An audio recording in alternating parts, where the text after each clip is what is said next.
Question number 11. A particle is projected vertically upwards from the ground with the initial speed of 57 meter per second. If the acceleration due to gravity is taken to be equal to 10 meter per second square, then the displacement of the particle in the 6th second of its motion will be. The particle is projected with the speed given equal to 57 meter per second, right? 57 meter per second. And the acceleration due to gravity is downward 10 meter per second square is given. Now, the question asked is that the displacement during the 6th second.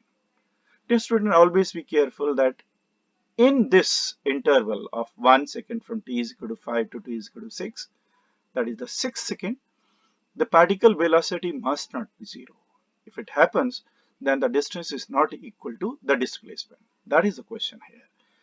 And you see that the particle velocity, the formula is equal to this one, and velocity become equal to 0 because this was 57 and this is 10, and the t is equal to, you can find from here, that t is equal to 5.7 second.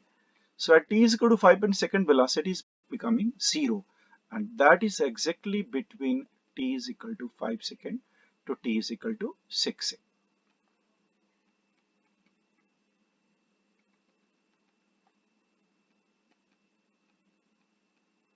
At t is equal to 5.7 second, the particle was at the highest point.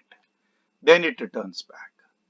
So what you have to find out, the displacement from this point till this point, right?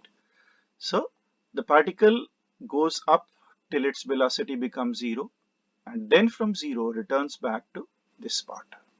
And let's say this upward journey distance is h1, so that will be equal to half of g into time. The time taken from here is 0.7 second, and downward journey from here to here with the initial speed 0 is 1 by 2 into 10 into 0.3 square. Now what is the displacement? The displacement is equal to h1 minus h2. h1 is this and h2 is equal to this one. So you fill up the values. This is 1 by 2, 10 into 0.7 square minus 1 by 2 into 10 into 0.3 square. So fill up the value, get the answer. This is 10 by 2, 0.7 square minus 0.3 square. So this become equal to 2 meter. Now let's look up the options. The first option is 2.9 meter, second is 2 meter, third is 1.2 meter, last is 4.2 meter. And your correct answer is option number 2. Let's move to the next question. We have the question number 12. He says that when Rahul walks up a stationary escalator, then he takes 20 seconds to reach the top. While when he walks up a moving escalator, he takes 10 seconds to reach the top. The time taken by him to reach the top when the stand still on the moving escalator is 40 seconds, second option 10 seconds, third option 20 seconds, last is 30 seconds. Now Rahul is walking up an escalator. The escalator is like this, a moving staircase. This can be kept stationary. Rahul walk from here with certain speed of u and cover the distance d, and it takes the time of t1. Therefore, we know what is time t1. t1 is equal to d divided by u. This is the first situation. And this given that t1 is equal to how much? 20 seconds. Well, when he walks up the moving escalator, the escalator is moving and he's also walking on this one. Then this becomes d divided by u plus v. And in this case, the time taken by Rahul would be given as 10 seconds. Is given the question. The time taken by him to reach the top when stand still. When he stands still, then only the escalator is moving. Let's say v the speed of the escalator, whereas u was the speed of this one, Rahul. So therefore, t3 you have to search out what is the time t3. Now, we have to eliminate u and v to find the relation between t1, t2 and t3. And from the second equation, I write that u plus v, this is the second equation, is equal to d divided by t2. And from here, I write u is equal to d by t1, and I write v in the last equation, d divided by t3 is equal to d by t2. Therefore, 1 by t1 plus 1 by t3 is equal to 1 by t2. Now, t3 is required whereas these values are given. So 1 by t1 it is 1 by 20. 1 by t3 you have to find out, and 1 by t2 is equal to 1 by 10. So take on the other side, you solve, t3 is equal to 20 seconds. Look at the option. The option third is 20 seconds. So therefore, answer to this question is option number 3. So let's go to the next problem. The question number 13 says that a particle moves along x-axis such that its velocity v varies with time t as a relation v equal to 4t minus t square meter per second. The distance traveled by the particle from t is equal to 0 to t is equal to 6 seconds is. These are the 4 options. You have to take care that the distance traveled by the particle from t is equal to 0 to t equal to 6 is required. But in between, if the particle velocity becomes 0, then particle can turn back and the distance and displacement won't be equal. So first of all, in such question, we search out where the particle comes to rest momentarily. If you put it to 0, then t is outside, 4 minus t is equal to 0, t 0, and second option, t is equal to 4 seconds. Therefore, at t is equal to 0 and 4 seconds, the particle was at rest. But if we take t more than 4, then we become negative. So particle is turning back. So to find the distance covered by the particle, the velocity is changing. Therefore, you have to integrate like this one. But velocity, you have to fill the speed, and speed cannot be negative. So from 0 to 4, v will be 4t minus t square into dt, and the rest from 4 to 6. The expression is reversed, t square minus 4t into dt. This will give you the total distance covered, speed into time integration. From 0 to 6, break into 2 parts. So this is equal to 4 and t square by 2.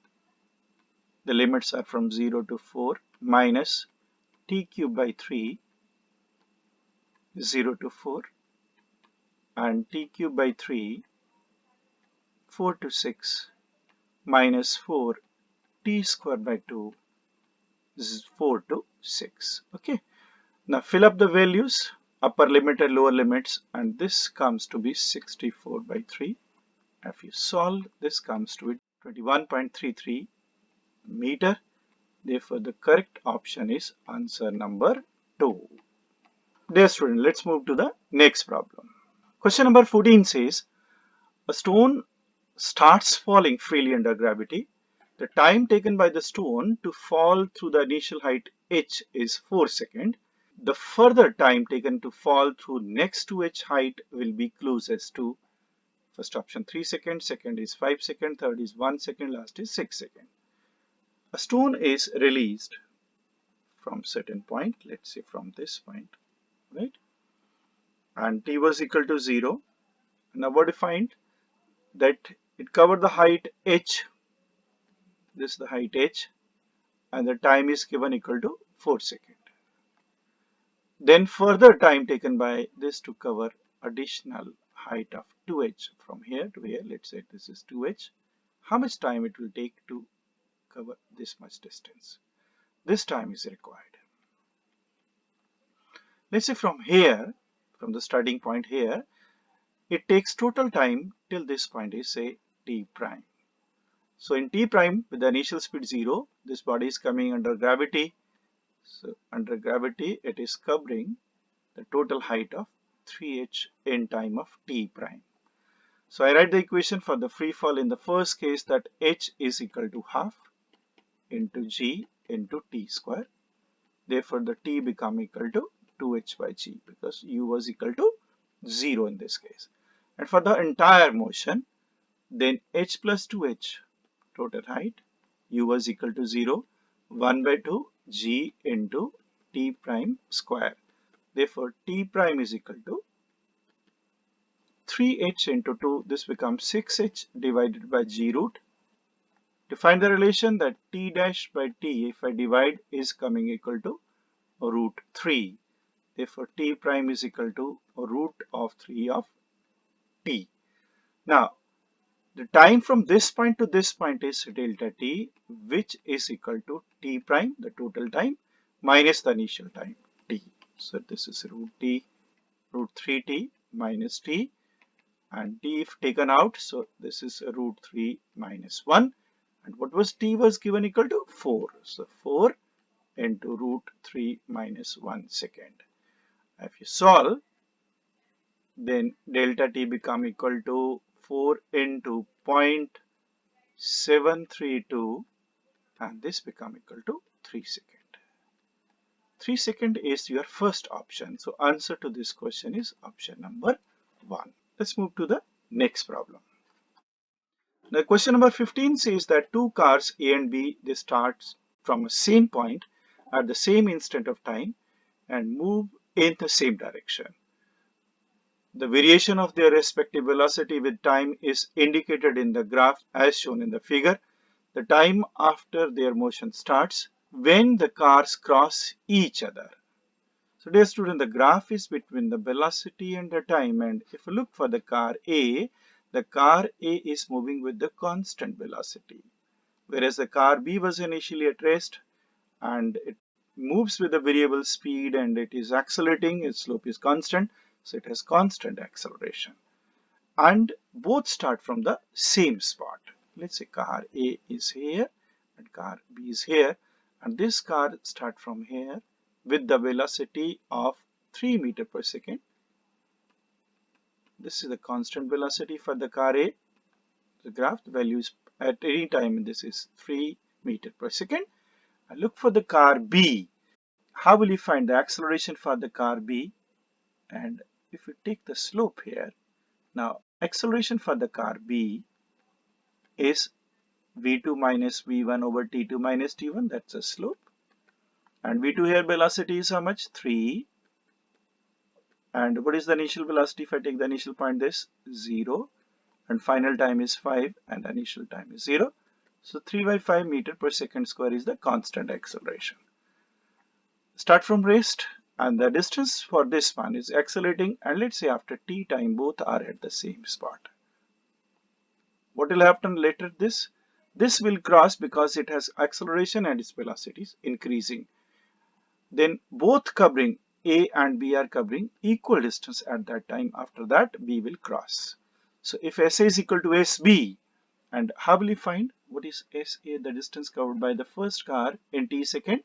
The speed is 3 and the time is, let's say, t. And for car B, 0 initial speed and acceleration is A, which is equal to 3 by 5 into 3 by 5 into t square. So SA should be equal to SB as we have read. So fill up the values. What you get? This is 3t is equal to 3 by 10 into t square. So 3 cancel with 3 and 1t, so t is equal to 10 second. So which option? First is 4 seconds, second is 8, third is this, and last is 10 seconds. So dear student, answer to this question is option number 4. Right? Let's go to the next problem.